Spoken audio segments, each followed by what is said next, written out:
Please join me in welcoming back Frederick Ilchman.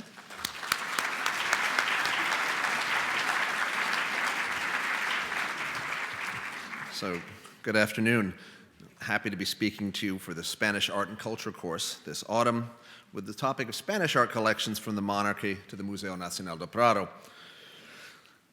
We see here the facade of the Prado. It's one of the world's greatest art museums, and as you heard, my number two. I want to talk today for a few minutes, really, we have a little over an hour together, about its fascinating history and understand some of the stories behind its unparalleled collections. And also I advise you, make clear that this is a personal view. Some of my opinions are very much that, opinions.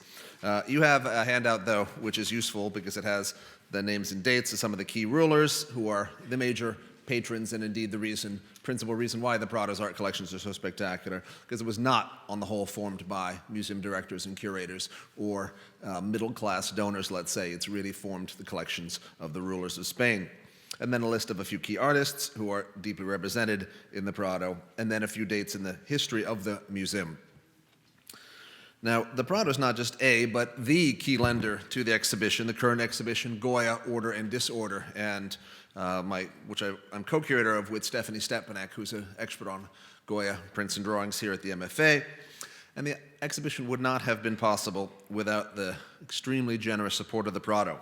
We've relied upon their expertise, their contacts, that is, other museums, institutions in Spain, also private collectors. They've been helpful with that.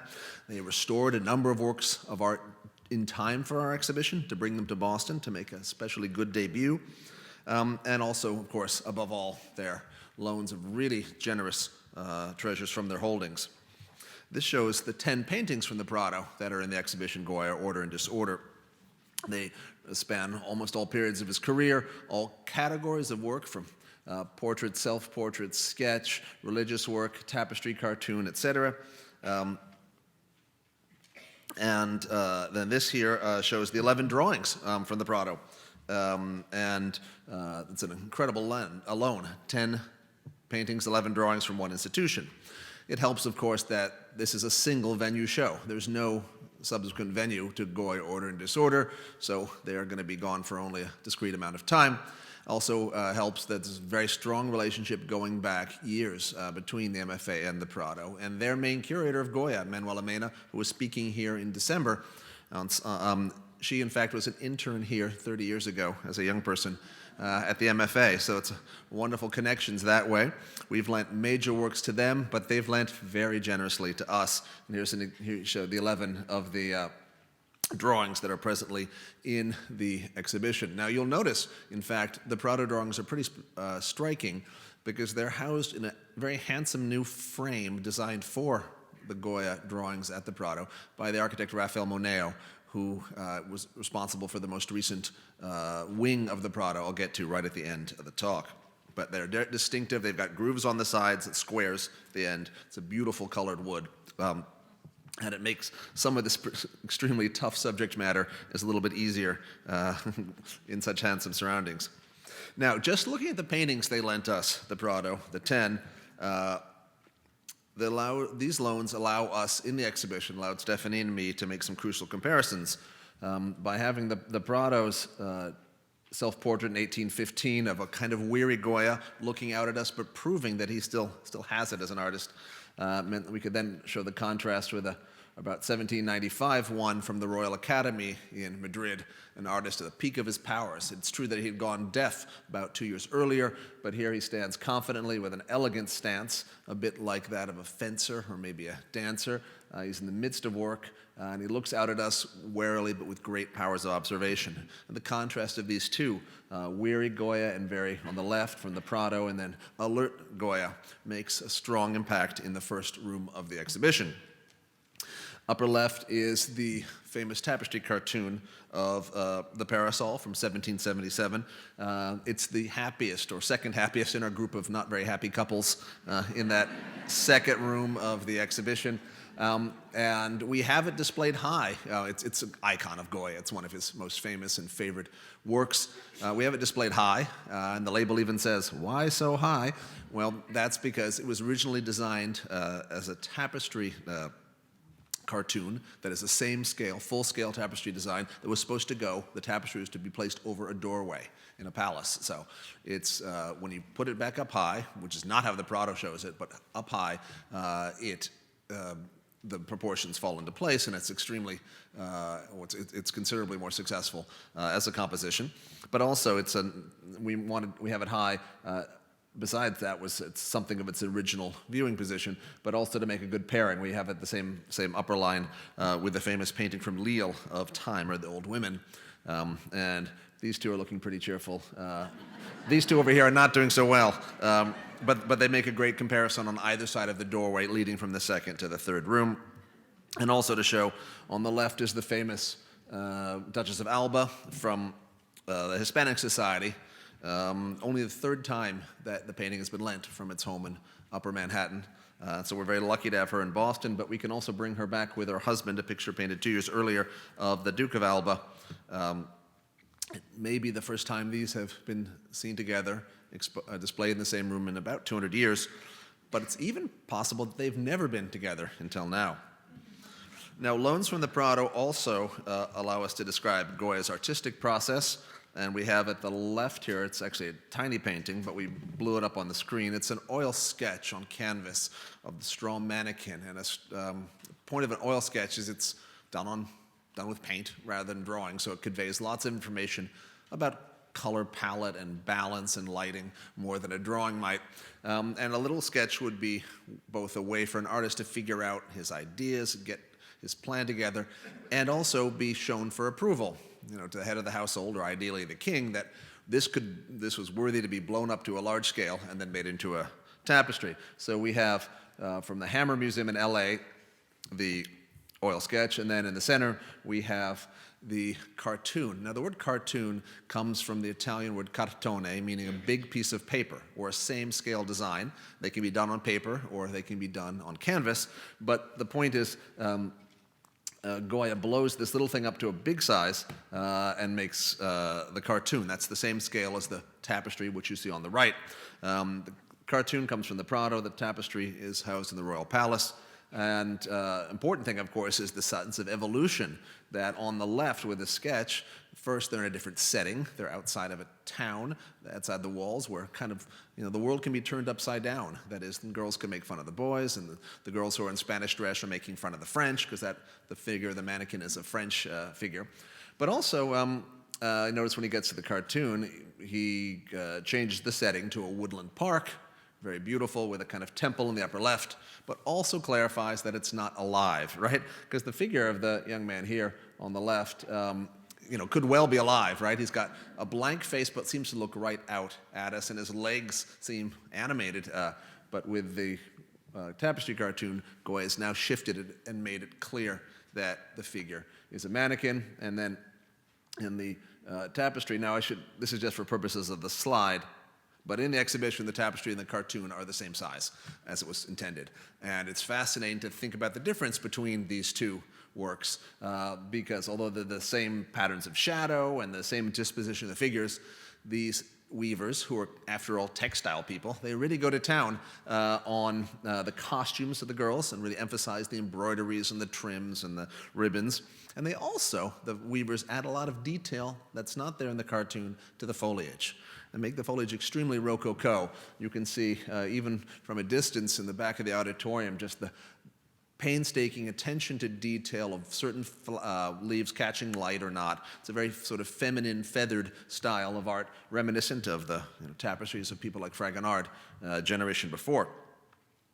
And so by having the key loan from the Prado, we can show the whole this evolution of Goya's idea. And also, we have a good group of tapestry cartoons in the show.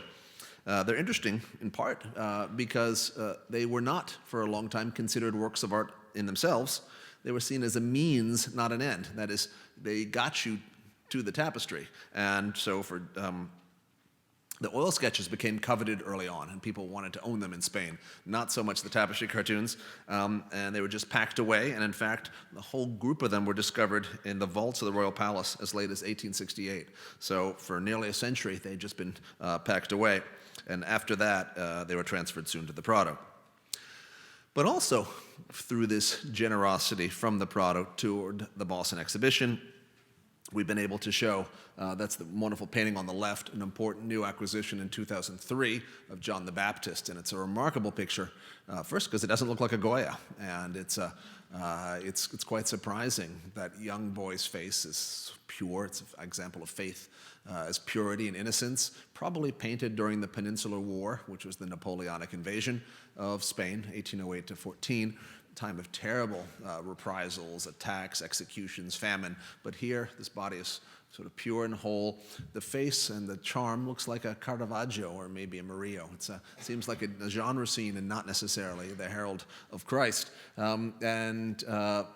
We contrast them in the show with a drawing on the right. The painting on the left is from the Prado. The drawing on the right is from a private collection in the United States, and it shows another hermit, but they couldn't be more different from the purity of the Goya painting. This is now extreme agony. It's religious faith to the point of extremes, and he's incredibly thin. There's a gauntness and indeed a pain in all of this.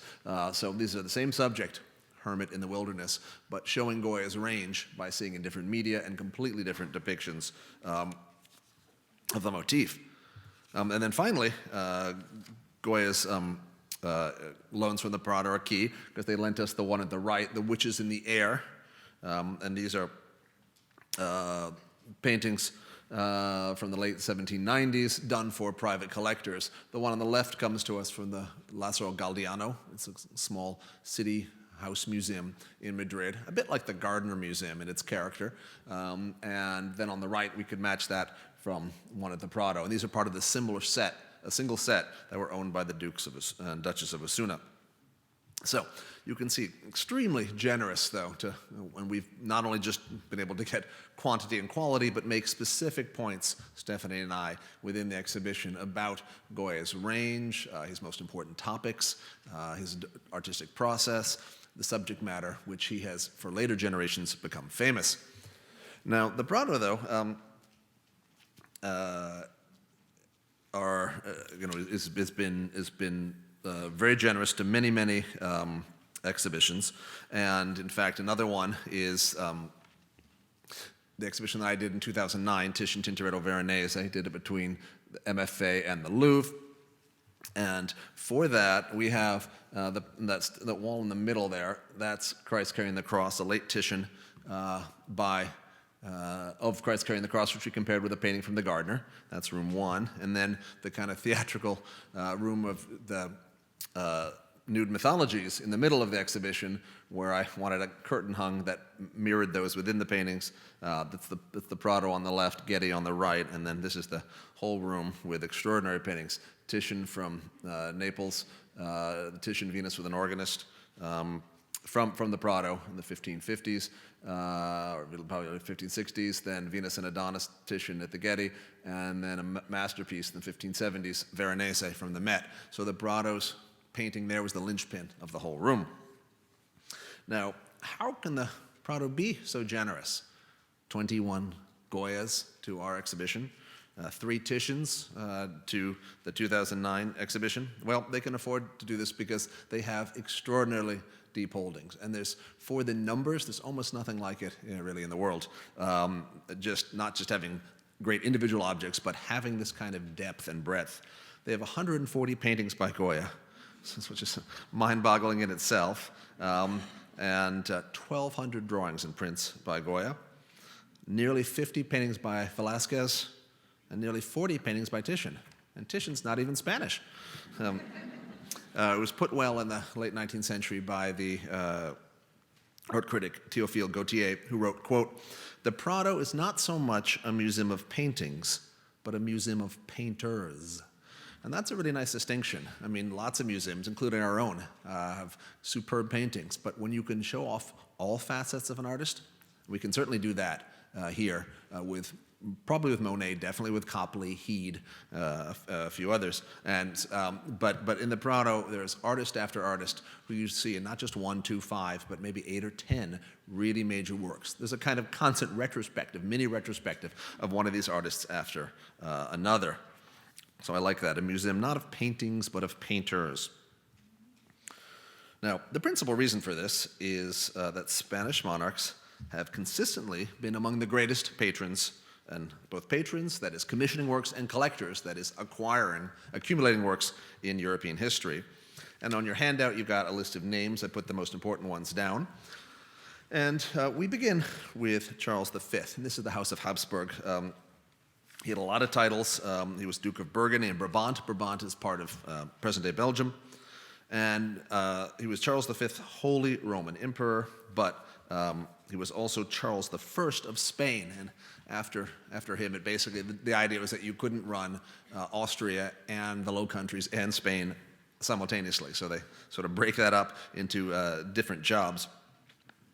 But he's born in 1500, very conveniently, nice round number, dies in 1558, and he reigns from 1516 to 1556. So he abdicates just 2 years before. He inherited the Spanish Empire at 16, so you think your kids have problems. The full Habsburg Empire at 19, and then collectively these empires stretched across Europe and Latin America. Now, he was a stern man, very religious. When he abdicates, he doesn't go off hunting or playing bridge. No, he abdicates to a special monastery and prays really sort of unceasingly for his final 2 years.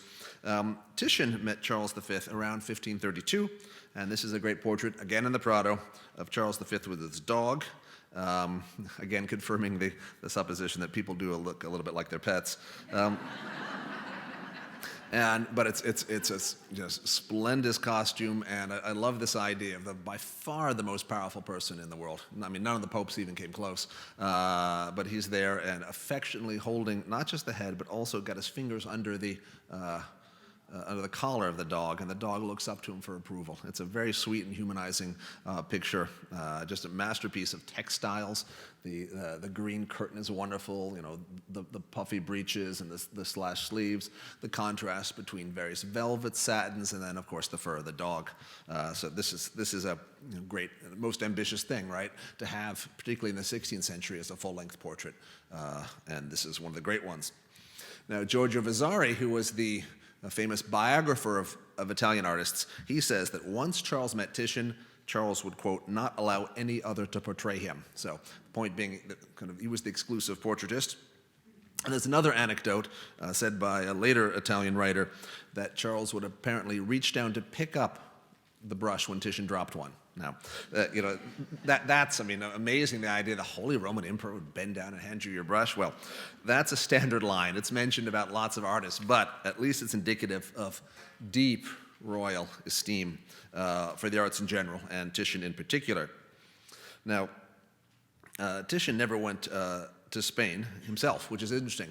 He was a non-resident court artist, if you can understand the concept, and his work from the 1540s, so soon after this on, until his death in 1576, is almost completely monopolized by first Charles and then his son, Philip II. This is Philip II in a portrait by Titian.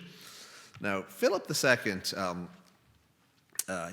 interesting, he's there at the apogee of the power of Spain. Greatest territory, greatest riches, monopolizing artists like Titian, and greatest influence, though he's the one that lost out remember famously in 1588 when the Invincible Armada, the greatest fleet that had been assembled to invade England, comes to a disastrous end. But this shows him as a young man, confident, maybe a little wary, and makes clear Titian's skill, not just at fabrics this time, but also in showing light reflecting off of armor. Again, a full-length portrait, something that in other parts of Italy is becoming more common, a full-length portrait of nobles and let's say, wealthy individuals. You could find that in Bergamo or Brescia or Milan, but in Venice itself, you only get a full-length portrait if you're you'd only get one if you're indeed an outsider. No Venetians are shown full length at this stage yet. And the Spanish king being the grandest of all. So this is Philip II, and he, in part reaction to the Protestant Reformation, he took a very strong line promoting the Catholic Church. And he's very somber as a personality as in older years. He dresses in black, especially after the death of his wife Elizabeth.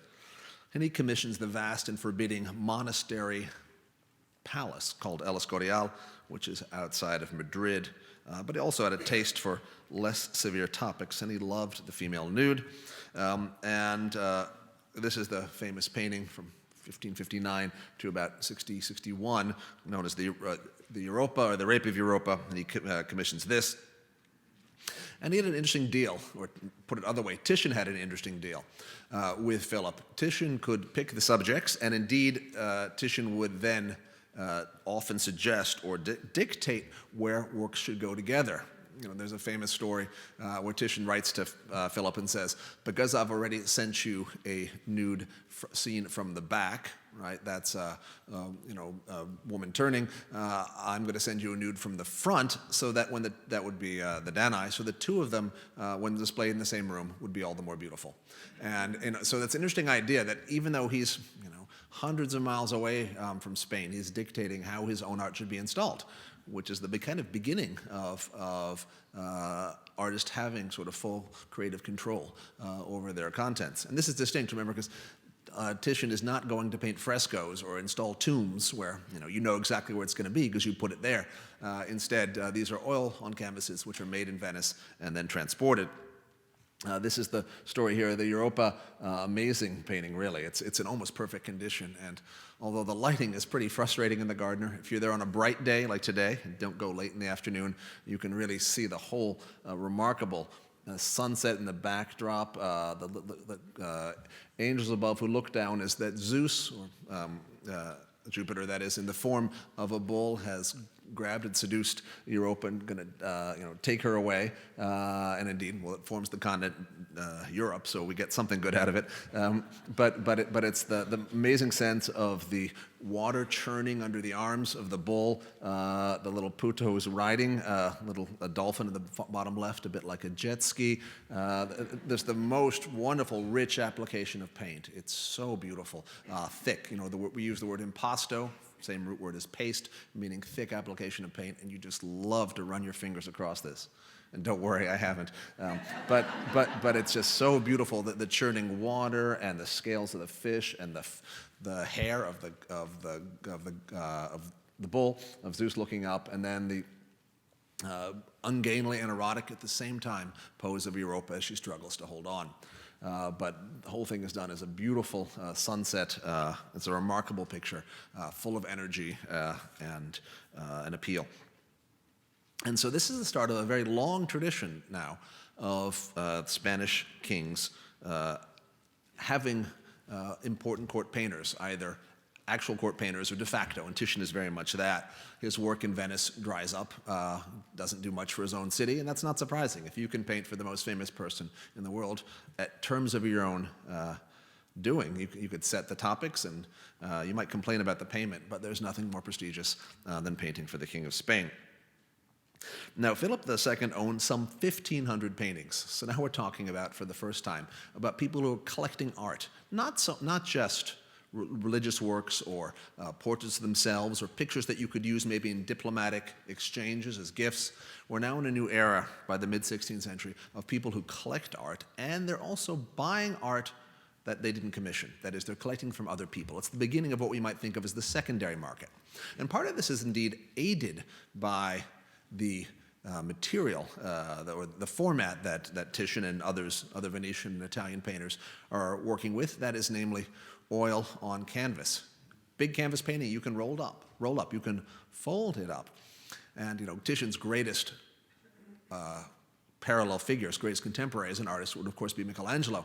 But he specializes in two things: monumental marble carvings, tombs, large figures, etc., and frescoes. And both of those are the fresco you've got to do in situ, and monumental sculpture is very hard to transport once it's been carved.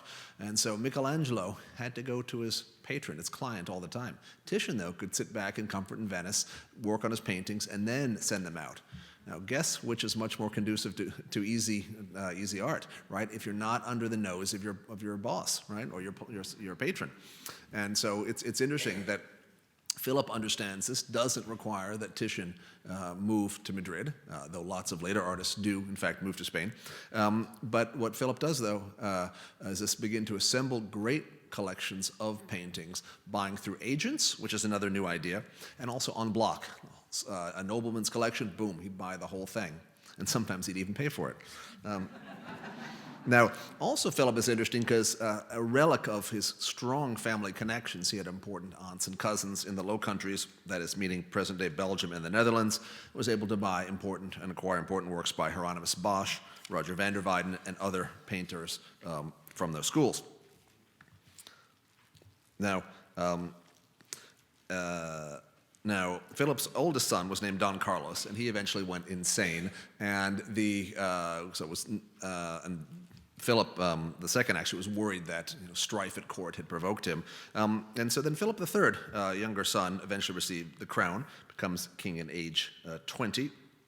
And he was seen after the sort of powerful apogee of his father and the glittering culture, particularly artists like Titian and others collected. Philip III has gotten kind of bad rap. The Duke of Lerma, who lived from 1553 to 1625, so he's a little bit older, but lives quite long, and indeed outlives Philip, we see him here, this is the Duke of Lerma in Rubens' famous equestrian portrait of 1603, was the royal counselor, the royal favorite, and a bit like a puppeteer, ran much of the government, had a monopoly on all the associates of Philip III, and advised him until, throughout the king's reign. Now, Lerma was the second wealthiest person in Spain and used his money to fund the arts, was a big patron of El Greco, and obviously a patron of Rubens. And you might remember this picture because this was part of a very important exhibition shown here at the MFA in 2008 called El Greco to Velázquez, Art in the Court of Philip III. And one of the points of that exhibition was to prove that between late El Greco and early Velázquez, and inclusive of both those eras, there was a cultural flourishing, and Spain was not a backwater after all. The exhibition proved otherwise. That was the cover of the exhibition catalog. And in the show, we had wonderful things like this picture here by Juan Bautista Maino, Adoration of the Three Kings. It's tight and sharp, a bit like Caravaggio, but it's full of local color in a way that seems exclusively Spanish. Remarkable painting, a large altarpiece, and it's right during the second half of Philip III's reign, and that picture came to the MFA also for that exhibition, as well as the great Rubens.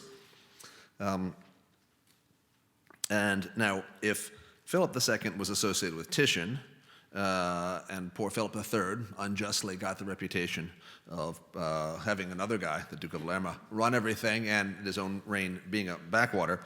Philip IV, culturally, of course, seems to be the most important because of his associations with Velázquez, who works as the court painter. And now Philip IV,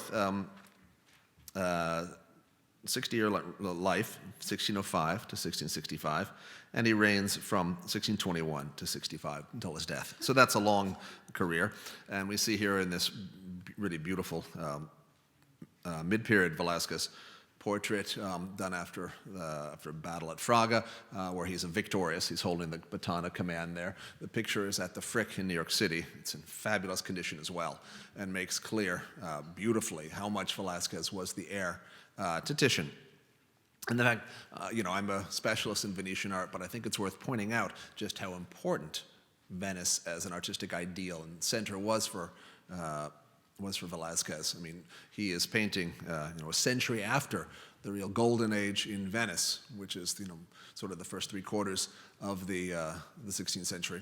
But his adoption of oil on canvas painting, working with the key aspects of canvas, that is, canvas has a give to it, and canvas has a texture. And dragging a brush across this texture allows you to get all sorts of shortcuts and beautiful effects of strong, thick paint, impasto, piled up after another. And it's also important to remember that of the two trips that Velázquez makes to Italy, the first time he doesn't even go to Florence. Goes to Venice and a few other places, and then he goes back to Venice significantly on a second trip as well as going to Rome, because he's going to buy paintings for the king. He's going to work as an agent. And this is a long-standing idea. Indeed, many of the founders and early supporters of the MFA were themselves practicing artists. And their take on what's important for the museum to collect set our collecting priorities, you could say, for the first generation or so. So Philip IV is remembered particularly for his patronage of the arts and his rule over Spain during the challenging period of the 30 Years' War, which was the big Protestant versus Catholic wars in the 17th century. He also was the one who commissioned Velázquez to buy paintings for him in Italy, and in a 1649 trip when Velázquez is in Rome doing commissions there, he also scours the peninsula, goes to Venice, and brings things, including this very beautiful Veronese of Venus and Adonis, just extraordinary painting. And there's a sleeping figure, of course, doesn't know what's going to befall him. Remember, he's a hunter, and Venus does not want him to go off hunting, and he is going to wake up in a little bit and say, "Oh, don't worry, honey, I'm going to be fine." And of course, he's unable to kill the boar, and the boar kills him. And so this is a kind of quiet moment before that tragedy. Also like the way that the dog in the bottom has an inkling of what's going to happen. It's a very lovely, lovely painting, and picked out, of course, by none other than the eye Velázquez. Now this is the palace of the Alcázar, which means fortress, and the Alcázar was commissioned way back by Charles I in 1537, and this was one of the main royal residencies. And it burned on Christmas Eve, much of it on 1734, and more than 500 paintings were lost. And this included major ones by Titian and Rubens and Velázquez. And that's something we know many of these from copies, copies on canvas. Some of that, things that are lost, we know, of course, from inventories or engravings. But an important story to keep in mind when you think of the development of a great museum or great collections, is what has been lost over the years. This was a very large and imposing palace, not as grand as the Escorial, but kind of in the same vein, and that's, of course, begun by Philip II. But the loss of this collection was just extraordinary, and we have, as I said, inklings of what was there from inventories. But to think that these were works of art that so many artists, including Velázquez and Rubens and others who had visited, worked in Spain or visited Spain, would have known. This would have been part of their cultural history. Now, by the time we get to Charles III, this is Charles IV here, we're the Bourbon family, no longer the Habsburgs. And Charles III was a jovial man, much given to hunting. He was a patron of Goya. And he's important because Charles commissions the architect Wanda Villanueva to design a natural science museum. And that's the building that eventually becomes the Prado. And you can see on your handout that that's 1785. It's to be a cabinet of natural history. And you can imagine initially something not that different from our Kunstkammer gallery we have on the first floor of the Evans Wing, where you would have, ours is most considerably about metalwork and small paintings and things, but also beautiful things made out of coral and ostrich eggs and amber and rare materials. But this was to be an enlightenment project, so an updating of our Kunstkammer, and more systematic in its arrangement, and it needed a grand building, and this is part of the enlightenment project of assuming that not all natural history came from Pliny, but was now being studied by people of their day. Now Charles IV, though, he's the son, and he is you see him on the screen in a portrait by Goya, and he's the one that gives Goya a whole series of great promotions.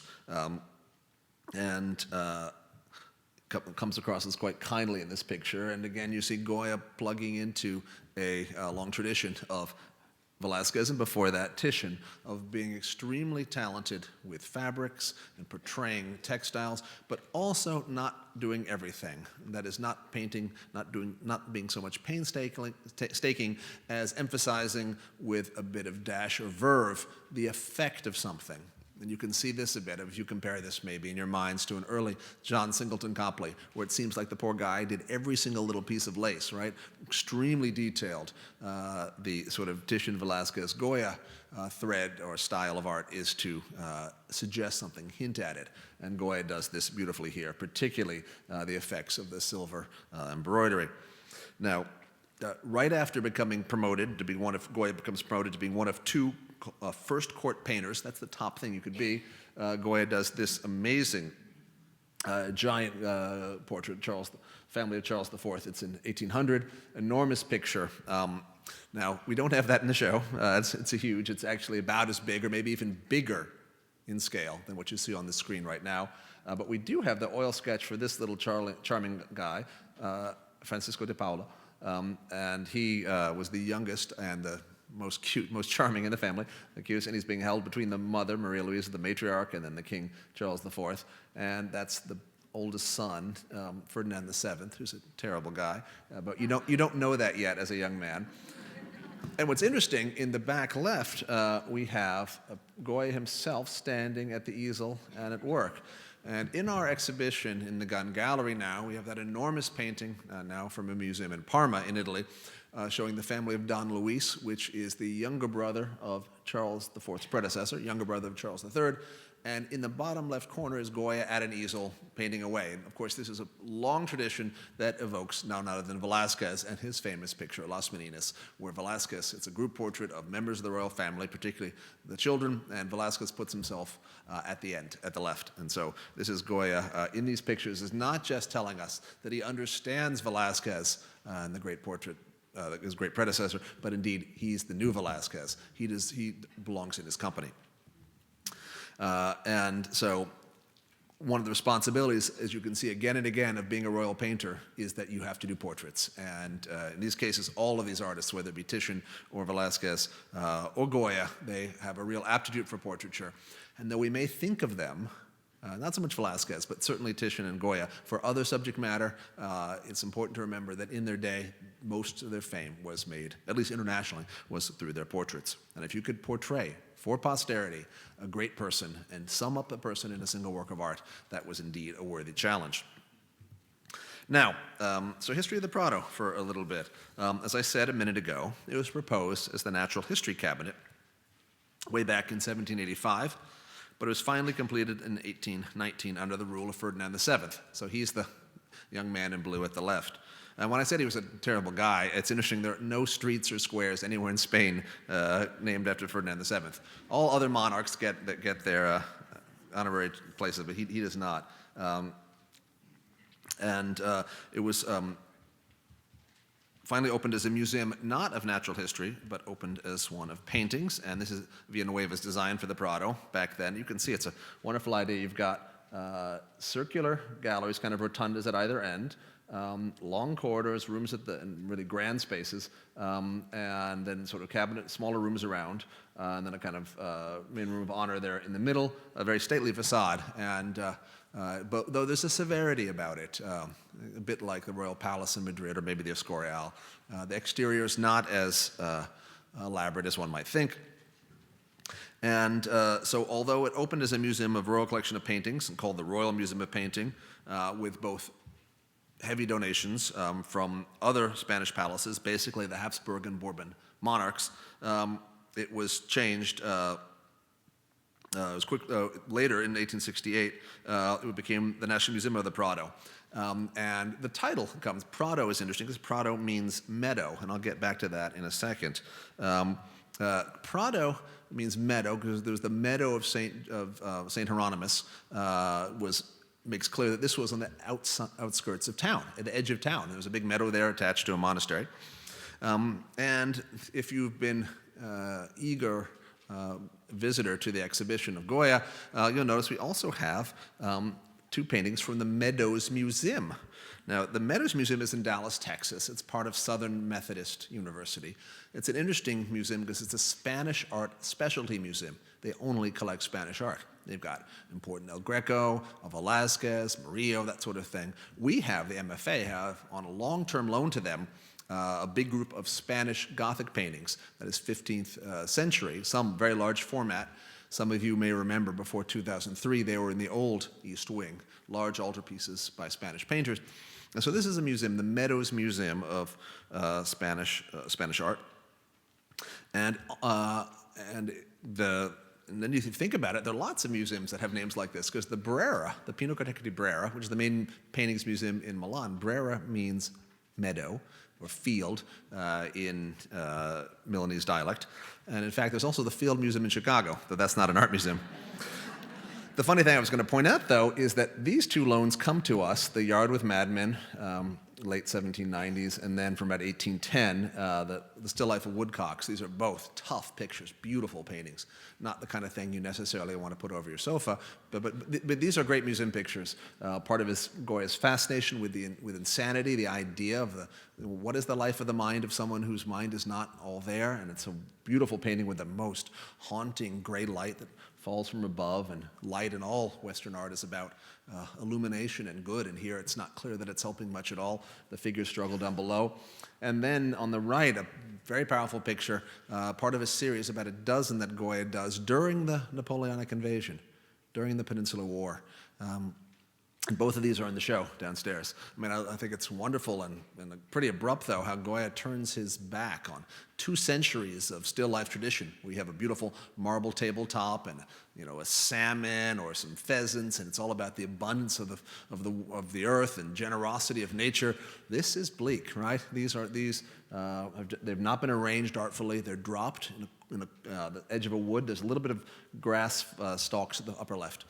And this is art in a time of war, and still life as not so much the bounty of the earth, but as a kind of victim. Both of these, though, come from the Meadows Museum. Isn't that interesting? Meadows, Prado, right? Prado means meadow. And in fact, the Meadows has a nickname, quote, the Prado of the Prairie. But that's completely redundant, because that's the meadow of the meadow. But anyway. It's a fascinating coincidence, but one that comes out if you are careful and read the bottom line of labels in the exhibition. So in more recent developments, the Prado has had a massive collection. There's several thousand paintings in their collection now. Many great ones had been farmed out to offices around Spain, government buildings, and also, interestingly, to embassies. Lots of major paintings from the Prado had been parked in Spanish embassies around the world, and over the last quarter century, one big project has been to bring many of the most important ones back there. After all, they can be seen by many more people than if it's just the occupants of a certain office or ceremonial room. And finally, in 2007, the Prado had, as you see on the handout, had a number of vicissitudes there. Becomes nationalized in 1868 after Isabel II is dethroned. The Museum of the Trinity, which was a former monastery, which had been closed, had lots of paintings, including the Maino I showed you, that painting of the Three Kings. That's transferred to the Prado in 1872. The Spanish Civil War, obviously not just great human loss, but also major destruction of art, including the earliest known Goya paintings. Religious pictures he did in his home province were destroyed. But during that time, some of the most important paintings were sent to France and Switzerland. The Modern Art Museum, that's 1971. Now, modern art means 19th century art. It doesn't mean 20th century art. But the 19th century art, particularly landscape paintings, the kind of Spanish Impressionism you might think, was integrated with the Prados in 1971. Though controversially, Picasso's famous Guernica, right, his painting about the bombing during the Spanish Civil War of the town of Guernica, which was housed for years, briefly actually at the Fog in Cambridge, but also for a long time in MoMA. Picasso wanted it in the Prado, but it's really the linchpin of the Reina Sofia Museum of 20th Century Art, so that's where it is now in Madrid. But then 2007, this is the new Raphael Moneo wing. I'd mentioned him before because he had designed, you'll see in the exhibition, these beautiful frames for drawings from the Prado. There are 11 in the show. They're very distinctive, with the grooves on all the sides, which is adapting a style of Spanish frame to a new context. And this new wing increased the museum's overall size by 50%, incorporates this church monastery, the cloister of the monastery, this beautiful brick and stone, and it provides a new entrance.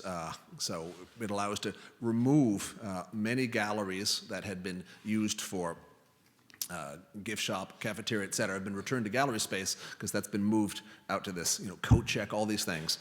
And you see here, this is the beautiful reworking of this cloister of the monastery inside the building there, done just beautifully restored. extremely expensive too, just to make sure the whole thing, the wall stayed in as they did this. It's interesting though, when you go to the Prado, it opened in the end of 2007. When you see it now, it is beautiful, but you can tell it was completed just before the economic collapse. They didn't spare any expense. There's marble and bronze everywhere. Now you probably have a lot more concrete, but it's an extraordinary museum, clearly a symbol of national pride, and it's a kind of funding, that we find hard to understand in the United States, because it was royal museum, royal collections, and now it's the least controversial thing, the most uncontroversial thing in the national budget is to fund the Prado. They now go, following our lead, in fact, and a few other American museums are open 7 days a week rather than being closed on Mondays. And part of that is in order to raise more money through more visitors, because government support, particularly in economic crisis period, has been declining. But if you've not been to the Prado in about a decade, you will be in for a treat, because the galleries look great. Many paintings have been restored, frames redone. The displays are very attractive, and it's now easier to move through. It's a bit, in fact, occurs to me, like in Fenway Park, with all the renovations. You can't move. The seats are still small, and you can't change the shape of the field. But if you can improve all the milling about space and the entrances and put in new bathrooms and new restaurants and things, then you can improve the overall experience. And that's something the Prado has done very well. Now I'd like to end, though, our quick look with something polemical. And that's the idea of what's the greatest painting in the world. And there was a noted art historian, one of the world experts on Picasso, Jasper Johns, Rauschenberg, but also Michelangelo, and that was Leo Steinberg, and he died a few years ago. He and I shared the same birthday, July 9, and we got to know each other a bit in the late 90s, and Leo Steinberg told me that he had an idea for a 10-lecture course, and the lecture course and each individual lecture would be called The Greatest Painting in the World. And the point of this lecture, though, of course, is that each one would prove that yet another painting was actually the greatest painting in the world. Now, it's hard to keep up with Leo Steinberg because he was just so smart and really intimidating, but I tried, and one attempt I had was to tell Leo, I said, I love your idea for the greatest painting in the world lecture, 10 lectures, each a different painting, but wouldn't it be interesting if you did it and every single painting was at the Prado? So I propose, in the spirit in memory of Leo Steinberg, and the topic today is to tell you now the 10 greatest paintings in the world. So these are all from the Prado's collections, mind you, and it just will make clear what an extraordinary museum it is. So they don't have 14th century paintings like we do, or any museum in Italy. We've got the wonderful Duccio triptych, the Barna da Siena, Mystic Marriage of St. Catherine. But when you get to the 15th century, then the Prado just really shines. And this wonderful Annunciation, I love about this so much. There's a lot to talk about, but just the sense that we're inside a room, this house, a kind of foyer, which is decorated with the most beautiful colored marbles. This is an altarpiece, and you have the glittering gold in the wings of the angel, and then in the halos of both the Virgin and Archangel Gabriel on the left, and also the sense of amazing humility. Both of them have their arms crossed, right? The angel, he has his arms crossed so as not to honor her and not to frighten her, and she has her arms crossed because she understands what's happening, that she will be bearing the Son of God. The details are so remarkable. It's just beautiful. Up above her is this wonderful little teeny dove of the Holy Spirit, which is in fact the vehicle by which brings the Holy Spirit to her. And then there's a wonderful garden in the left. In fact, upper left, you can see the expulsion from the Garden of Eden. So she's in an Eden now, but that's Adam and Eve, and their sin, their original sin, is being redeemed by the birth of Christ. So it's a large painting, extremely beautiful. It's hard to imagine this strange and mysterious story being rendered any more appealingly than in Fra Angelico's greatest painting in the world. There's competition. Many people who have seen this would think without any question this is the greatest painting in the world. We have upstairs a very beautiful painting by Roger van der Weyden of St. Luke drawing the Virgin and Child. It's very important in the history of our museum. It was given to us by, indeed, the founder of the Boston Symphony Orchestra. It's an extremely important picture, but it's not in great condition. It suffered a lot. You look at it and you know that it's more than 500 years old. This painting, from almost exactly the same moment in Roger van der Weyen's career, he's the main town painter of Brussels, this is in perfect condition. And you can see individual tears. And the blue is really that blue of the Virgin Mary. I mean, it's so strong. And look at the way that her body echoes the body of Christ that's being lowered from the ladder. All types of grieving. Upper left, so sad she has to put her handkerchief to her face. Or on the far right, this other mourner wrings her hands, her knuckles. It's extraordinary. The figures are life-size. They're bigger than the Fra Angelicos. It's extremely moving, not just the overall conception, which has a real grandeur to it, and the strong rhythmic composition, but also the individual details. I mean, you've never seen fabric painted like that. I mean, the embroidery of the figure on the right, presumably Nicodemus or maybe Joseph of Arimathea, the one who donates the tomb for Christ to be buried in. It's just remarkable. I mean, it seems like it's a tapestry right in front of you. No, actually, the greatest painting in the world is Hieronymus Bosch's Garden of Earthly Lights. So we've now moved several generations later, but it's an incredible painting with sort of heaven on the left, with Garden of Eden, right? God with Adam and Eve there before the fall, and then in the center, people getting up to all sorts of mischief, and then on the right, the extraordinary panel of hell. It's an amazing painting. There's different kind of detail. Where the Roger you had jewelry and clothing and wrinkles and tears, here it's whole worlds extending to an almost infinite distance, hundreds and hundreds of little figures, just remarkable. I mean, people, insects, fruit, people snuggling, coupling, more than that. So a lot going on in this, and the more you look at it, the more you become intrigued. It is such a complicated painting, both in terms of its details and the kind of allegory it's saying about the place of humanity and our eventual destination in heaven or in hell. It's a very complicated painting. It's endlessly fascinating and a clear impulse to so many 20th century art, particularly the surrealists, right? It's a remarkable picture. And if you can imagine that, who could have thought up any of these things? It's so remarkable as a painting. I mean, it's clearly the greatest painting in the world. A tough assignment, really, is to portray a man of action in action and not have him look silly.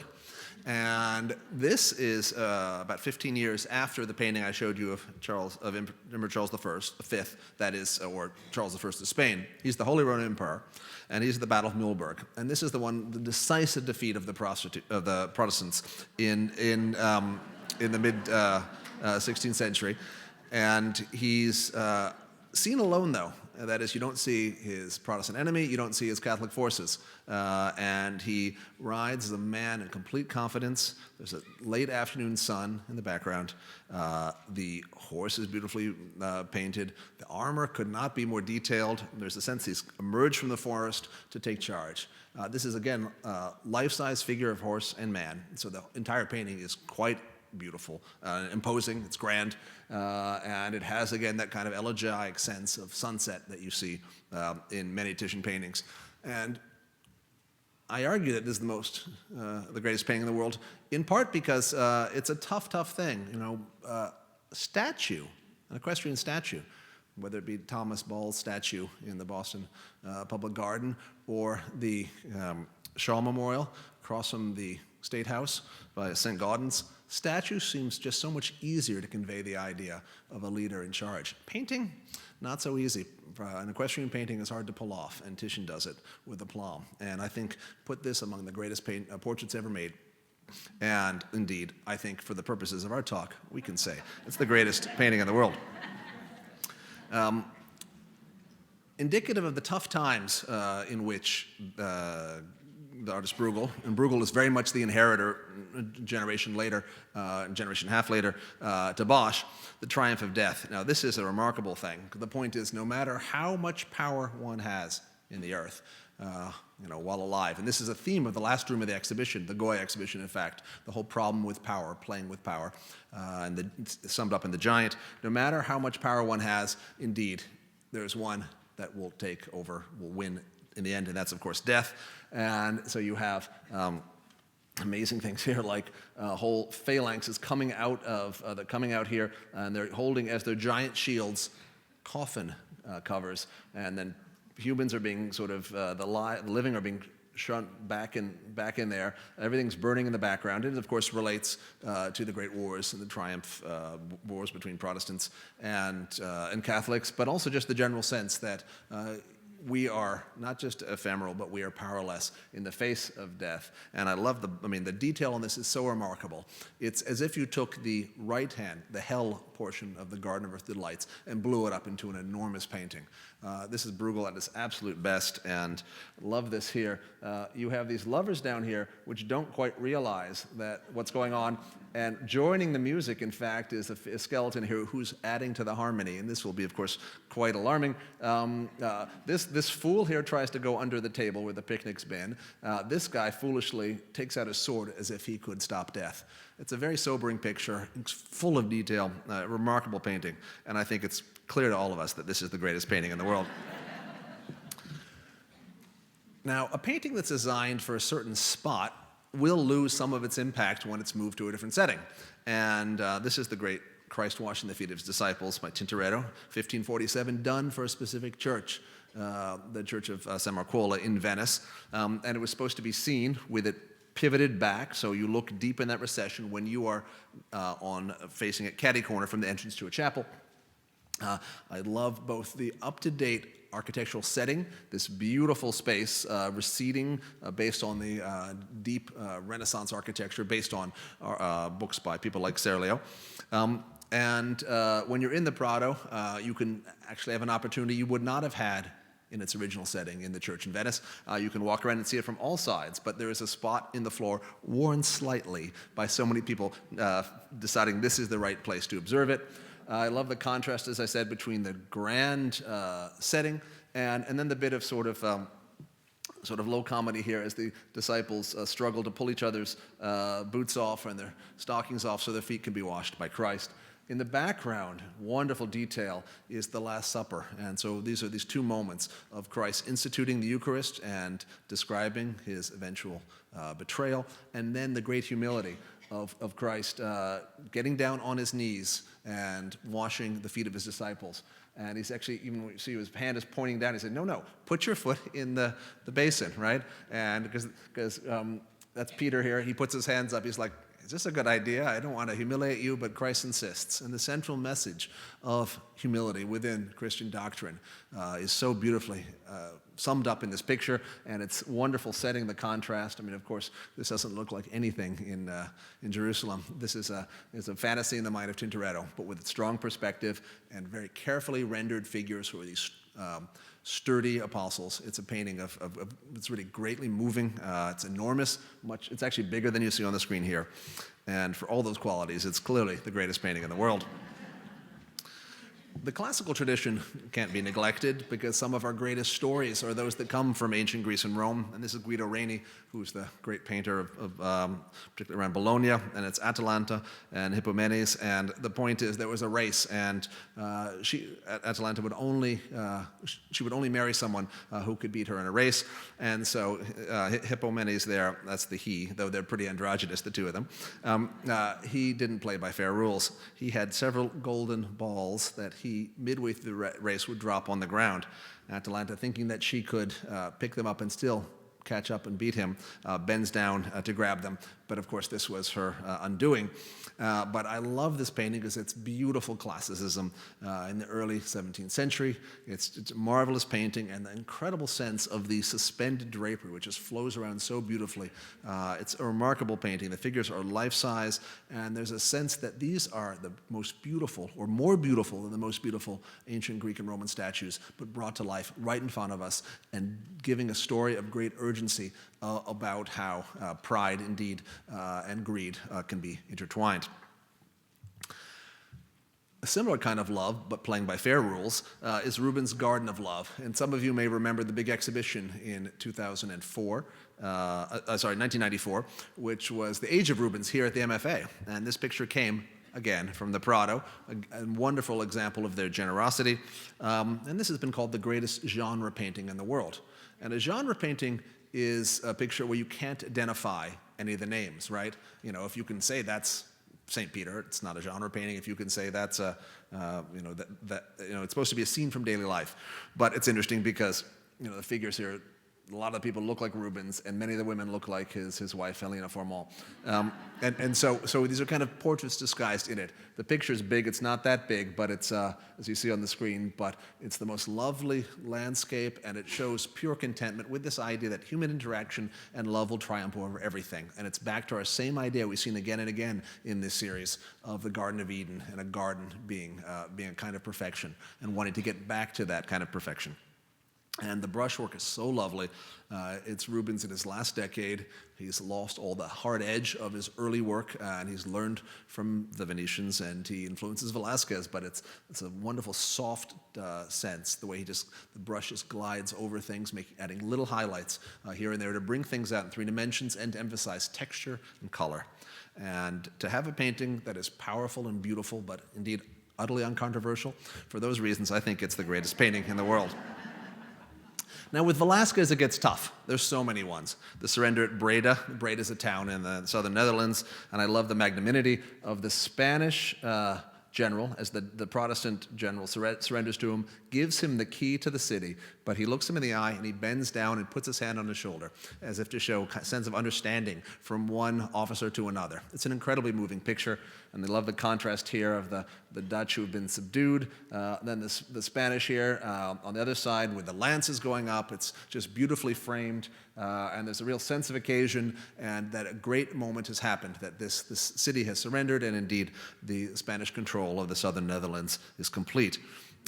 But they're better, Velázquez is at the Prado. There's also this one of the weavers, which is wonderful. It's a picture within a picture, because in the background we have Minerva here, who is the goddess of wisdom, but also of weaving, and shows her giving a comeuppance to Arachne, who's a weaver and later becomes the spider, right? But she foolishly challenges Minerva to a weaving contest. And in the foreground, you have actual tapestry makers that is from Velázquez's time, from the 1650s, at work. And the most amazing effect there of this, the spinning wheel that seems to go around like it's really moving. It's a kind of stop motion effect of great fluency. And Velázquez is not just doing a picture within a picture, it's actually in the background, it's a tapestry itself. It's a completed tapestry, and where have we seen that before? But look at the upper part, right? It's the sunset and the putti, they're flying around, and that's the cloak of the Gardner Museum's Reper Europa, a commission of Philip II. So that painting would clearly be in the running too. So much going on in Velázquez, but we have to give pride of place to Las Meninas, right? The Maids of Honor, which has yet another picture within it. This is the King and Queen Philip IV and his wife, who are captured in the mirror, and then by their presence in the mirror are presumably in our space, and maybe that's what Velázquez is painting. The King and Queen and all the other people there are looking out at him, at the head of the country, Philip IV and his wife. But it's a wonderful sense. You've got a dwarf second from the right. You've got a dog who's sleeping and doesn't want to be woken up. You've got the painter Velázquez, who is in the act of painting, and this idea of putting yourself at the left of a big composition is so appealing to Goya, who in pictures within our exhibition insists on his presence there. The sense of a brief moment being captured here forever. This fleeting moment, in just a few seconds, the whole group will recompose. They'll stop curtsying or turning around and get back to a different stage. It's a marvelous painting, and this, like the Rubens and the Tintoretto and the Titian and other ones I've shown you, has a remarkable sense of free brushwork, but displaying things with such precision. It's a remarkable picture, and I think I'm not the only one who would say this is the greatest painting in the world. Now with Goya, you have the Naked Maha, you've got the incredible black painting, the picture of Saturn devouring his son.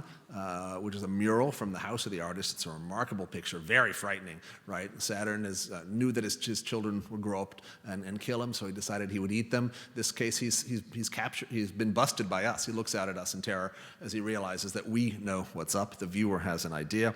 But no, the greatest Goya painting by far is the 3rd of May, which is the execution of the rioters by Napoleonic forces. The 3rd of May, 1808 is the full title. It's not done until 1814, but it's right outside of town, and this kind of a progression, really, assembly line of people being shot one after another. This figure here looks up for mercy, holds up his hands, and indeed with that pose and the white of his shirt is emulating, of course, Christ on the cross. We have faceless execution squad here. We don't see them, but they work mechanically.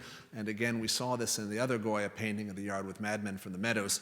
But in this great painting from the Prado, this huge lantern here, it's almost an abstract lantern, goes against the whole convention that light brings illumination and goodness. Here it is an aid to murder.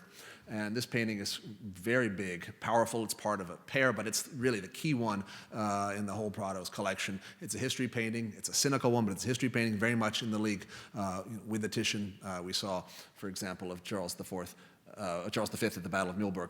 So for this picture, about as large as you see in real life as it is on the screen, it's clearly the greatest painting in the world.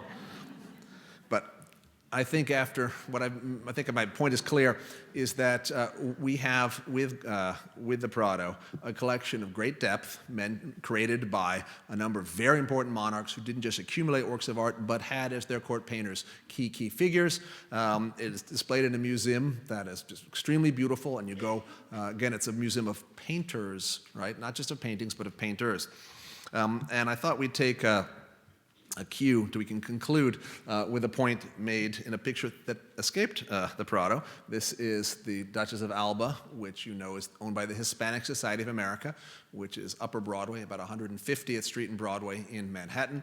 And her bold pose, her left hand, arm akimbo, resting against her hip, and then with the right hand she points down into the sand, which is written not from the viewer's point of view, not our point of view, but her point of view. In the sand it says, "Solo Goya," meaning only Goya. Like only Goya is good enough to paint me, and only Goya could have brought off a likeness this grand, right? Now that's a little bit of ego, right? But she seems to be complicit in this. She's pointing down, and Goya has inserted himself here. And that answers us, solo Goya. So where else in the world can you see such great masterpieces as the kind I have shown you today? All in one place, solo Prado.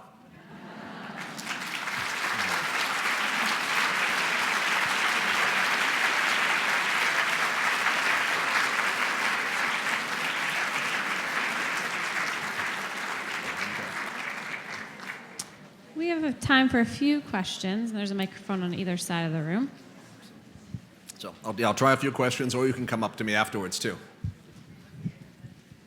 Thank you very much. I was interested in getting your take on some of the other museums in Madrid, in Spain, and their role versus the Prado, like the Sofia or the Thyssen or the Guggenheim.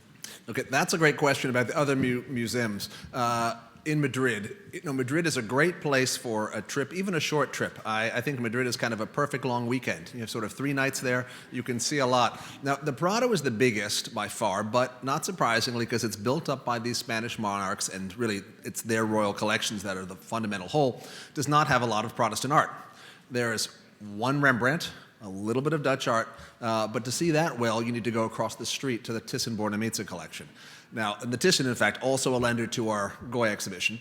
The Thyssen has things you cannot see elsewhere in Spain. I mean, they have Edward Hopper. They've got lots of 19th century American paintings, Thomas Cole, Frederick Church, that sort of thing. From my point of view, the quality is a little low to have as many on view as possible. I'd like a little more editing, but the Thyssen has got remarkable things because it has areas the Prado doesn't. And that's why when the Spanish government, for about $200 million, bought the collection, I guess in the early 90s, it was seen as a lot of money, but it's a total bargain. I mean, it's worth many more times than that. The Reina Sofia is the Museum of 20th Century Art, so it's great for artists who are Spanish or associated with Spain, like Miro or Picasso. Other things not so well displayed or represented. It's not nearly on the level of the Tate or MoMA, for example. But that makes a wonderful visit. The Royal Academy is interesting. They lent to the Goya exhibition that small picture we saw at the beginning of Goya standing at his easel. And so any artist who was an academician, who was a member of the Royal Academy and donated works, that's part of it. Not much is open. They don't have great financial position, but there's wonderful things there by Goya. There's some Renaissance paintings and 20th century. So I like the Royal Academy. Relatively long hours there. The Lazaro Galdiano, which has that crazy witches painting of the Witches' Sabbath, the goat looking right out at us. That's a kind of city house museum like the Gardner. Not as good as the Gardner, but that's a very pleasant visit. The Lazaro Galdiano but it was about 6 or 7 years ago, completely renovated. It's very clean, nice display cases. And if you're looking for masterpieces, that's not your thing. But if you like to putter around and see variety, there's metal work, there's there's some classical antiquities, a bunch of portraits, Goya's old master paintings, lots and lots of Gothic sculpture. The Lazaro Galdiano is really, really remarkable. And a final one I would say is the Sorolla Museum. Many of you know Sorolla is kind of like the John Singer Sargent of Spain. He paints elegant portraits and particularly beautiful landscapes. There's a room of his great material there, and you can do what I did on one day when I was younger and more ambitious. I think I went to 4 of these museums in one day, maybe even 5. But the Sorolla one is really great. Spanish museums are in a tricky position, though. The Spanish government is, after Greece, really the second weakest in Europe. They don't have a lot of money, or really no money. And so in essence, it's wonderful that many of these institutions were substantially renovated just before the collapse. But I would recommend to any of you, if you can take the time, several days of museuming in Spain, and not just the Prado. It makes a great weekend. Someone else? Yeah. Yeah, when I saw the Goya exhibit, I was struck by the lack of landscapes. I was thinking of the Venetians and, when I saw the Goya exhibit, I was struck by the lack of landscapes. I was thinking of the Venetians and Titian, as you showed in the Europa. Would you like to comment on that?